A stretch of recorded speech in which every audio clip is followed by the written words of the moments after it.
पिशाच, वैम्पायर्स, गाउल्स या demonic spirits की अवधारणा पौराणिक और लोक कथाओं में गहराई से जुड़ी हुई है।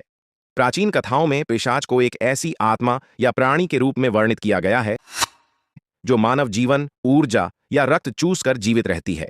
पिशाचों की कहानियां लगभग सभी सभ्यताओं में पाई जाती हैं। भारत, यूरोप, चीन और अफ्रीका के लोक कथाओं में पिशाच जैसे प्राणियों का वर्णन मिलता है। भारत में पिशाच को ऐसा प्राणी माना गया है जो अपने पिछले जन्म के बुरे कर्मों के कारण एक श्रापित आत्मा बन गया है। यह रात में घूमता है, इंसानों पर हमला करता है और उनकी ऊर्जा या रक्त चूसता है। विभिन्न प्रकार के पिशाच, पौराणिक दृष्टिकोण, पिशाच, पिशाचा। भारतीय पौराणिक कथाओं में ये आत्माएं अंधेरी और निर्जन जगहों पर रहती हैं। इनका जन्म बुरी आत्माओं या तामसिक वृत्तियों से हुआ माना जाता है। इनका भोजन इंसानी मांस और रक्त है। Vampire, vampire. यूरोपीय लोक कथाओं में ये रक्त चूसने वाले प्राणी हैं जो अमर होते हैं। ये रात में सक्रिय होते हैं और दिन के उजाले से डरते हैं। घोल, गूल। अरबी और इस्लामी कथाओं में ये कब्रों में रहने वाले प्राणी होते हैं। ये मृत शरीर खाते हैं और कभी कभी जीवित इंसानों पर भी हमला करते हैं। यक्षिणी और चुड़ैल।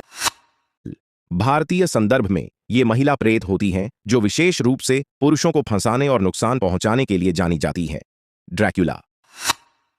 यह पिशाच की आधुनिक पश्चिमी व्याख्या है जिसे ब्रैम स्टोकर के उपन्यास ड्रैक्युला में विस्तार से वर्णित किया गया। प्राचीन समाज मृत्यु को समझने में असमर्थ था, इसलिए पिशाच जैसी कल्पनाएं मौत के भय और जीवन के प्रति लालसा को दर्शाती हैं। जो लोग नींद के दौरान सांस लेने में कठिनाई, भय या किसी छाया जैसी उपस्थिति को महसूस करते हैं, उन्होंने इसे पिशाच या भूत का हमला मान लिया। यह एक सामान्य न्यूरोलॉजिकल घटना है। कुछ बीमारियां जैसे ट्यूबरकुलोसिस, टीबी और पोरफिरिया, जिनमें शरीर में खून की कमी और त्वचा पर सूरज की किरणों का असर होता है, को पिशाच कथाओं से जोड़ा गया। रेबीज वायरस के कारण व्यक्ति में हिंसक प्रवृत्ति और इंसानों को काटने की प्रवृत्ति हो सकती है। इस बीमारी के लक्षण पिशाचों के व्यवहार से मिलते जुलते हैं, जैसे कि रोशनी का डर, अत्यधिक आक्रामकता और पानी का भय। पोरफिरिया। यह एक दुर्लभ रक्त विकार है जिसमें त्वचा सूरज की रोशनी के प्रति संवेदनशील हो जाती है। इसने पिशाचों के सूर्य के डर की कहानियों को प्रेरित किया हो सकता है। पिशाच जैसी अमरता की कल्पना डीएनए म्यूटेशन और जेनेटिक इंजीनियरिंग से जोड़ी जा सकती है। पिशाच अंधकार और अज्ञात का प्रतीक है। यह मनुष्य के अंदर के भय और अनिश्चितताओं का प्रतिबिंब है। रक्त जीवन और ऊर्जा का प्रतीक है। पिशाच के रक्त चूसने का अर्थ है कि वे जीवन शक्ति को नष्ट करने वाले तत्व हैं। प्राचीन समाजों में हवन, मंत्रोच्चार और पूजा पिशाच जैसी बुरी आत्माओं को शांत करने के लिए किए जाते थे। तुलसी, लहसुन और अन्य औषधीय पौधों को बुरी आत्माओं से बचाव के लिए उपयोग किया जाता था। मनोवैज्ञानिक समस्याओं का इलाज थेरेपी और दवाओं से किया जा सकता है। जैविक बीमारियों का इलाज चिकित्सा पद्धतियों से संभव है। पिशाच, वैम्पायर को आमतौर पर डरावने और खतरनाक प्राणी के रूप में जाना जाता है। पिशाच अक्सर रात के अंधेरे में शिकार करते हैं और अपने शिकार को तब तक डराते हैं जब तक वे पूरी तरह असहाय न हो जाएं। रात में शिकार करने का गुण कुछ जानवरों में पाया जाता है, जैसे चमगादड़ और उल्लू। न्यूरोलॉजिकल स्थिति। इंसानों में पोरफिरिया नामक एक दुर्लभ बीमारी होती है जिसमें व्यक्ति को सूरज की रोशनी से एलर्जी हो सकती है। यह उन्हें केवल रात में सक्रिय रहने के लिए मजबूर करती है। उनका सबसे प्रमुख डरावना कार्य मानव या जानवरों का खून चूसना है। यह न केवल भयावह है बल्कि पीड़ित को गंभीर दर्द और मौत का सामना करना पड़ता है। रक्तपान करने वाले जीव जैसे कि जोंक और वैम्पायर चमगादड़ वास्तव में मौजूद हैं। इंसानों में रक्त प्यास का मनोवैज्ञानिक विकार होता है जिसे रेनफील्ड्स सिंड्रोम कहा जाता है। इसमें व्यक्ति रक्त पीने की इच्छा महसूस करता है। पिशाच को मरे हुए शरीर को पुनर्जीवित करने और उन्हें अपनी सेना में शामिल करने की शक्ति दी जाती है। यह कई बार उन्हें और डरावना बनाता है। यह अवधारणा आधुनिक विज्ञान में क्लोनिंग और पुनर्जीवन रिससिटेशन तकनीकों से संबंधित हो सकती है। लाजर सिंड्रोम में एक मृत घोषित व्यक्ति कभी कभी स्वतः पुनर्जीवित हो सकता है।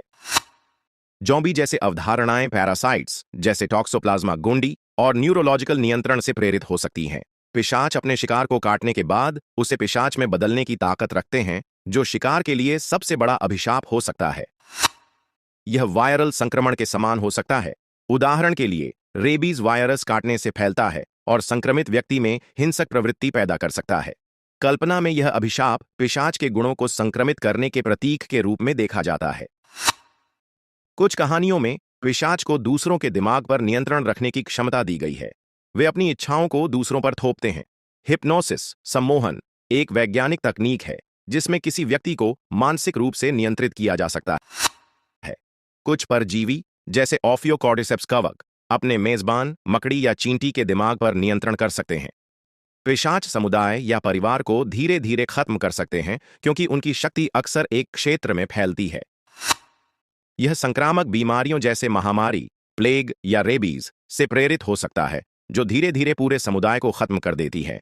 समाज में भय और अराजकता पैदा करना अक्सर वायरस के प्रसार या मानसिक विकार से जुड़ा होता है। पिशाच अपनी उपस्थिति के माध्यम से भय और अस्थिरता पैदा करते हैं, जिससे लोग अपने घरों से बाहर निकलने से डरते हैं। मैस हिस्टीरिया, सामूहिक उन्माद, एक वैज्ञानिक रूप से सिद्ध घटना है जहां डर और भ्रम पूरे समुदाय में फैल जाता है। पिशाच कथाएं अक्सर इस मनोवैज्ञानिक प्रभाव का प्रतिनिधित्व करती हैं। उनकी अमरता और अद्वितीय शक्ति उन्हें अनैतिक कार्य करने के लिए प्रेरित करती है। अमरता की धारणा को जैव तकनीकी अनुसंधान, जैसे उम्र बढ़ने को रोकने, एंटी एजिंग या सेलुलर रीजनरेशन से जोड़ा जा सकता है। कुछ जीव, जैसे ट्यूरिटॉप्सिस डोहेर्नी, अमर जेलीफिश, उम्र के प्रभाव को उलटने की क्षमता रखते हैं।